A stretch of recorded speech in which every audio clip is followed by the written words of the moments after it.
Students, how are you? Welcome to standard 10th। Unfortunately आज हमारा chapter number भी 10th ही है। चैप्टर नंबर 10th जिनका नाम है जीने की कला। आज हम इनका अभ्यास करेंगे। जीने की कला के लेखक है मौलाना अबुल कलाम, जिनको हम आज़ाद के नाम से भी जानते हैं। उनका जन्म सन 1885 में हुआ था।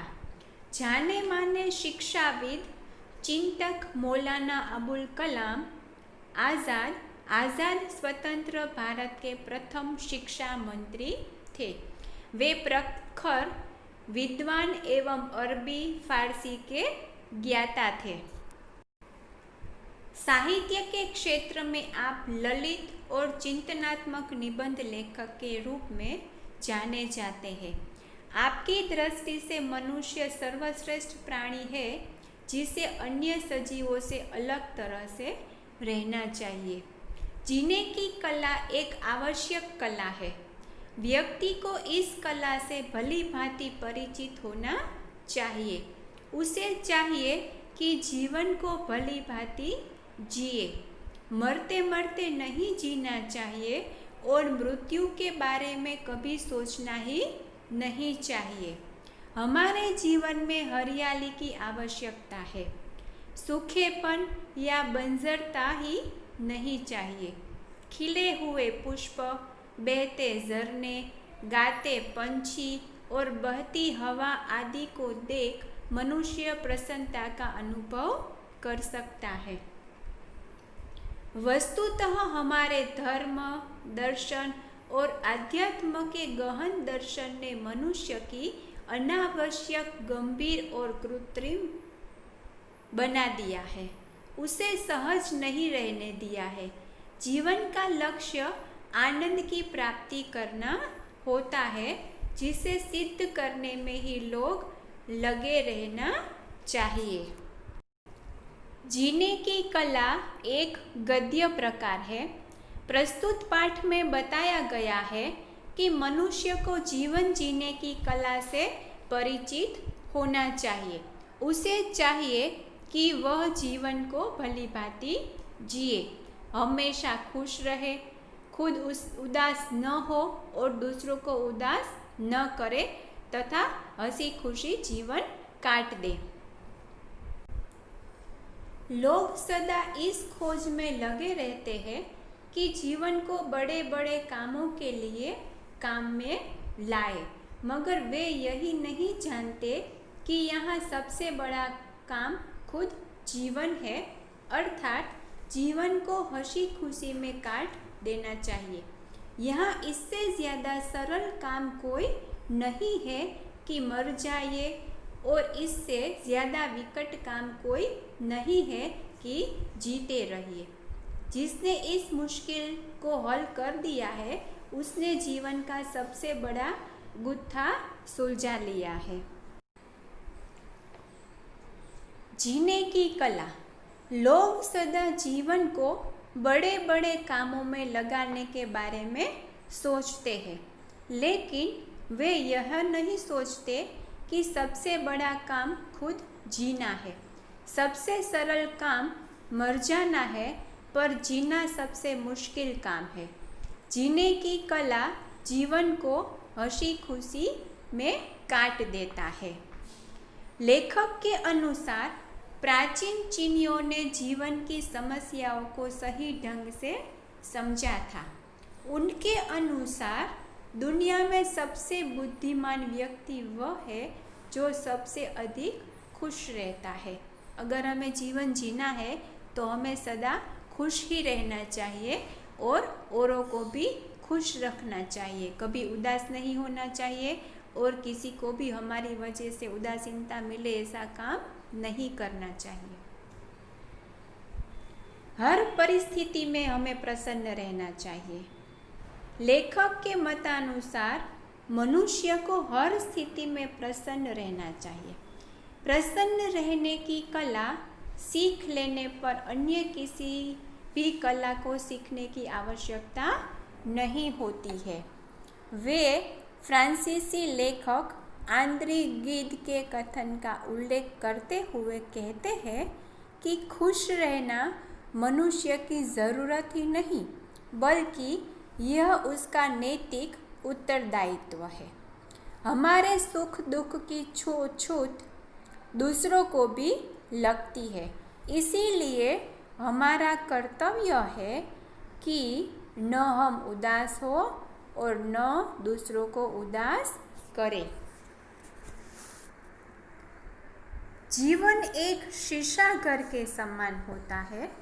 हर प्रसन्न या उदास चेहरे का प्रतिबिंब एक समय में सैकड़ों आईनों पर पड़ता है।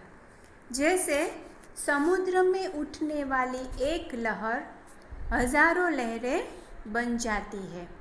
हम खुश रहकर 1000 लोगों को खुश करते हैं और दूसरों को खुश देखकर हम खुद खुश होते हैं। यदि हमारे चारों ओर उदास चेहरे हो तो हमारी अपनी खुशी भी हमें खुश नहीं कर सकती। यह अजीब बात है कि धर्म, फिलॉसफी और सदाचार तीनों ने जीवन की समस्या हल करनी चाहिए और तीनों में खुद जीवन के विरुद्ध भाव उत्पन्न हो गए। इसीलिए लोग समझते हैं कि कोई आदमी जितना ज़्यादा बुझा दिल और सूखा चेहरा लेकर फिरे, वह उतना ही ज़्यादा धार्मिक, फिलॉसफर और सदाचारी होता है। मानो ज्ञान और पवित्रता दोनों के लिए दुख का जीवन अनिवार्य हो गया। यह माना कि जिन गुत्थियों को दुनिया सैकड़ों वर्षों तक सोच विचार में भी नहीं सुलझा सकी, आज हम उन्हें हंसी ठट्ठे के 4 शब्दों से हल नहीं कर सकते। मगर यह तो मानना पड़ेगा, यहाँ सत्य की ओर आंखें बंद नहीं की जा सकती। एक भक्त, एक साधु, एक फिलॉसफर या सूखा चेहरा बनकर हम उस चित्र में नहीं खप सकते जो प्रकृति के विश्वकर्मा हाथों ने यहाँ खींच दिया है। जिस चित्र में सूरज का चमकता हुआ मस्तक, चांद का हंसता हुआ चेहरा, तारों की झिलमिलाती हुई आंखें, पेड़ों का नृत्य, पीछिया का संगीत, बहते हुए पानी की तरंगे, खिलते हुए फूलों की बहार अपनी शोभा दिखा रही है, वहाँ हम एक बुझे हुए दिल और सूखे हुए चेहरे के साथ स्थान नहीं पा सकते। प्रकृति की इस रूप सभा में तो वह जीवन सज सकता है जो अपने वक्ष में दमकता हुआ दिल और चेहरे पर दमकती हुई आंखें रखता है और जो चांदनी में चांद की तरह निखर कर तारों की छाह में तारों की तरह चमक कर फूलों की क्यारी में फूलों की तरह खिलकर अपना स्थान ले सकता हो। धर्म, फिलॉसफी और सदाचार ने जीवन की समस्या हल करने की कोशिश की थी, पर खुद उन्हीं पर उल्टा असर हो गया। इसीलिए उन पर बुझे दिल और सूखे चेहरे वाले इंसान की छाप लग गई।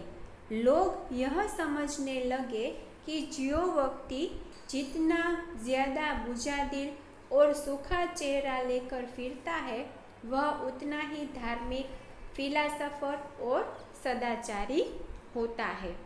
जहाँ सूर्य का चमकता हुआ मस्तक, हंसता हुआ चंद्रमा, झिलमिलाते हुए तारे, वृक्षों की हरियाली, पक्षियों का कलरव, बहते पानी की तरंगे तथा खिलते हुए फूलों की शोभा बिखरी हो, वहाँ बुझे हुए दिल और सूखे हुए चेहरों के साथ कोई भी व्यक्ति स्थान नहीं पा सकता।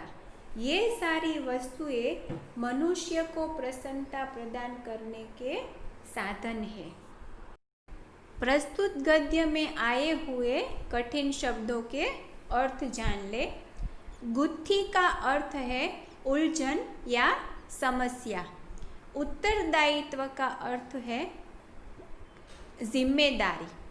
शीशा घर का अर्थ है एक ऐसा कक्ष जिसमें दीवारें शीशे की बनी हो, वह घर जिसकी दीवारों तथा छत पर शीशे लगे हो।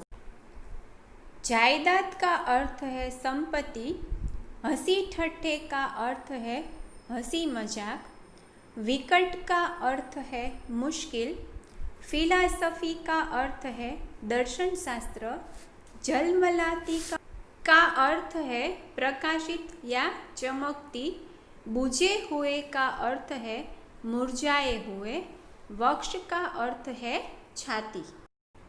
तो स्टूडेंट्स, जीने की कला के माध्यम से मौलाना अबुल कलाम ने हमें हमारा जीवन किस तरह जीना चाहिए वो सीख दी है। आपको भी अपने आसपास के लोगों को हमेशा खुश रखना चाहिए और मुझे आशा है कि आप अपने व्यवहार से अपने आसपास के लोगों को हमेशा खुश रखोगे और आपका जीवन भी खुशियों से भरा रहे। इसी आशा के साथ ये लेक्चर यहाँ हम कंप्लीट करते हैं। नेक्स्ट वीडियो में मिलते हैं, तब तक के लिए bye bye. Thank you very much.